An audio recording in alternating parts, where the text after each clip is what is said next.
Jason, what kind of market potential is there for quality Australian grain-fed beef in high-end EU markets? It is quite significant. So it all relates to this 48,200 tonne tariff-free quota, which is available to Australia and 4 other countries.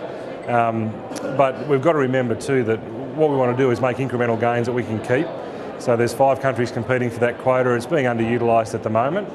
There's no point trying to pour large tonnages in there if we can't maintain the price and if we can't consistently supply that. So the plan will be to get incremental increases in volume and still maintain the value that we have in the market. How do you change the perceptions of European consumers when their idea of a beef meal may differ from ours? Look, I don't think you do. So there's 500 million of them, and we're not interested in 499 million of those, so we're only interested in a very small percentage of the consumers.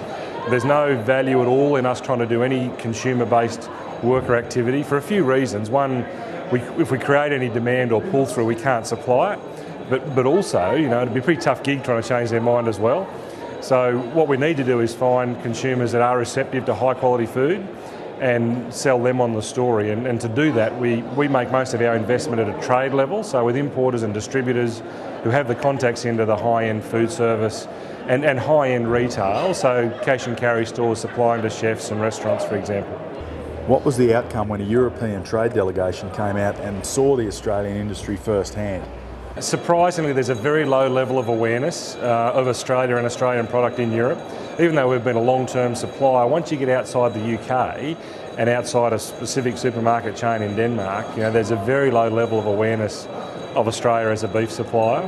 So what we try to do is identify strong supply chains where an importer has a commitment to Australian products, and then find downstream high potential users in their supply chain and then show them our production system. And what we've done in those trips is get people committed to Australia as a supplier when they see our production systems, our traceability systems, our commitment to quality and consistency, the sort of product we produce, how we produce it.